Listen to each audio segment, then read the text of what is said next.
biteye ubwoba, ibintu byakomeye, ibintu byahinduye isura mu ntara ya Kivu y'Amajyaruguru muri teritwari ya Masisi ndetse no muri Rucuru. Ibintu byakomeye, intambara yongeye kurushaho guca ibintu hagati y'umutwe wa M23 ndetse n'igisirikare cya Congo FARDC.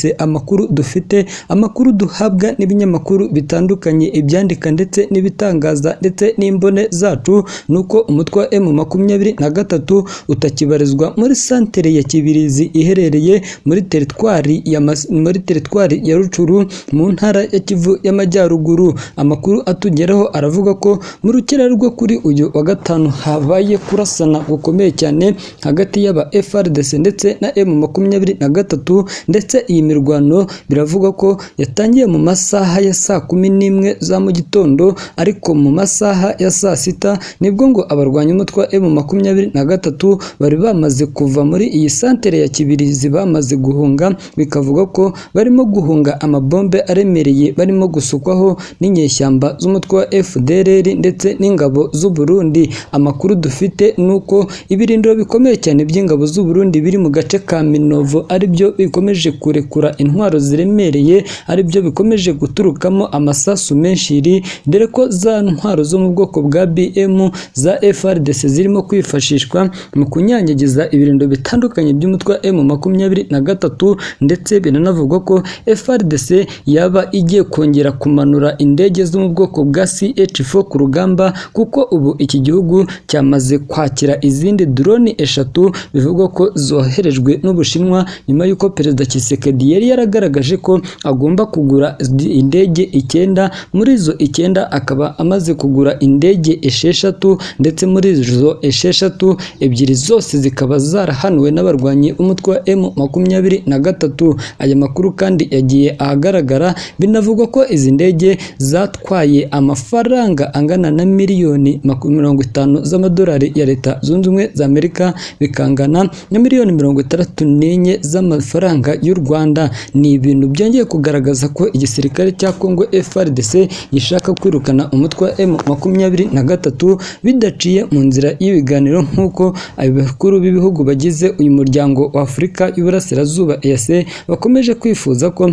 iki kibazo cya M23 ndetse n'igisirikare cya Congo FARDC cyarangira biciye mu nzira ya diplomasi, aho kugumya kuba intambara iteye ubwoba, intambara ikomeje kurushaho guhindura isura. Amakuru dufite kandi, amakuru duhabwa n'ibinyamakuru bigiye bitandukanye, nuko habayeho guhangana gukomeye cyane hagati ya SADC ndetse n'ingabo z'umuryango wa Afurika y'Uburasirazuba EAC mu kibazo cy'umutwe wa M23. Ni inkuru dukesha ibinyamakuru bigiye bitandukanye bikomeje kugaragaza ukuntu hakomeje kwaduka amakimbirane akomeye cyane hagati y'ingabo za SADC ndetse n'ingabo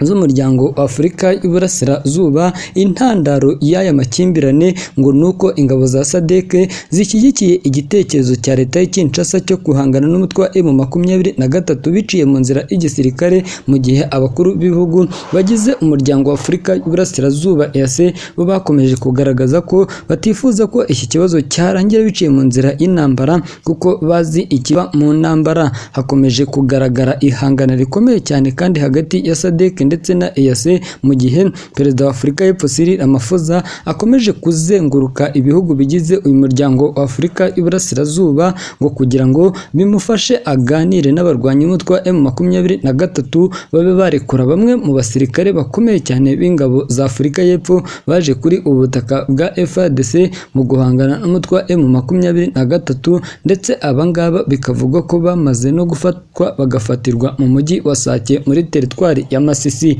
Ni amakuru yashyizwe ahagaragara n'ibinyamakuru bigiye bitandukanye, birimo Kivu Morning Post, birimo BBC, birimo ikinyamakuru cy'Abafaransa RFI, bitangaza ko leta y'Kinshasa ikomeje gukora impinduka zikomeye cyane mu gushakira hamwe ukuntu yakwirukana burundu izi nyeshyamba z'umutwe wa M23. Nubwo leta y'Kinshasa ikomeje gukora ibi, umutwe wa M23 wo warahiriye ko uzarwana paka kugeza ku munota wa nyuma, batazigera baha uwo ari wese ushaka kubasenyamo kabiri umwanya kugira ngo abe yabasenya. Ndetse M23 irimo irategura ibitero bikomeye cyane ku birindiro by'ingabo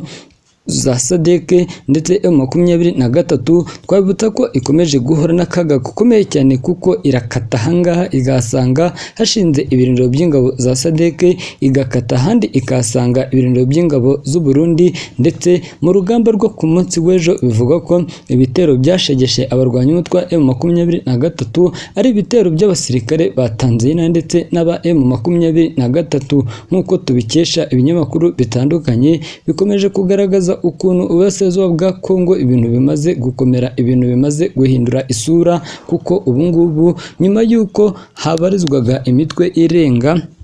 144, ubu ngubu iyi mitwe yamaze kwikoba ku kigero kirenze kabiri, imaze kugera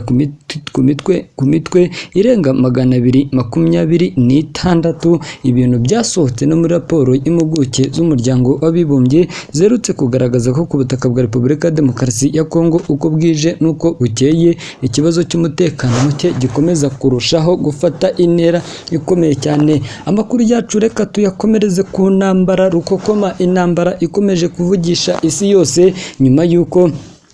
Isiraheli yari imaze iminsi irimo irateguza Irani ibitero. Amakuru aravuga ko Isiraheli yaraye igabye ibitero bikomeye cyane ku butaka bwa Irani ndetse na Iraq na Syria, ndetse Isiraheli ikaba irimo irategura ibindi bitero bigamije guca agasuzuguro kw'iki gihugu cya Irani, kuko Irani yo yagabye igitero kuri Isiraheli. Ni igitero yari yakoresheje misile ndetse na drone zirenga 300. Bivuga ko izi drone zahagaritswe na radari ya Leta Zunze Ubumwe za Amerika yaturutse ku kibuga cy'indege, dore ko ubu ngubu Leta Zunze Ubumwe za Amerika zasabye abasirikare bazo bari mu nyanja itukura kuryamira amajanja, bakategura ko isaha yari yose bashobora kwataka ibirindo bitandukanye by'umwanzi. Ni M23 igikomeje gukoresha ibice byayo mu gushaka ukuntu yakurura ubutegetsi bwa leta ya Kinshasa, kuko M23 ubu ni igenzura umujyi ubunagana umurwa mukuru w'intara ya Kivu y'Amajyaruguru,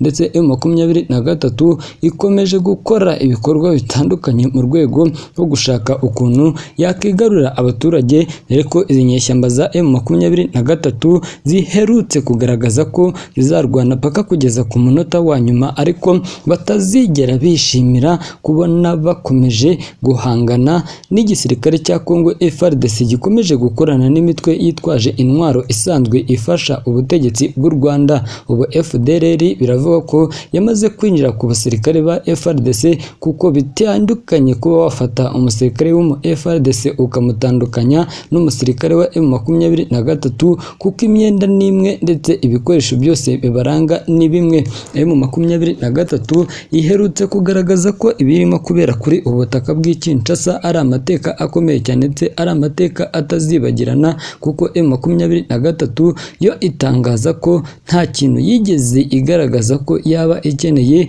usibye kuba leta ya Kinshasa yo ikomeje kuyishinza gukorana byeruye n'abarwanyi b'umutwe wa M23. Reka nkwifurize umugoroba mwiza, nanagusaba nimba ari ubwa mbere udukurikiranye kugira ngo urebe munsi ya video ukande subscribe, ubundi amakuru yacu urusheho kuyakurikirana uko bwije n'uko bukeye.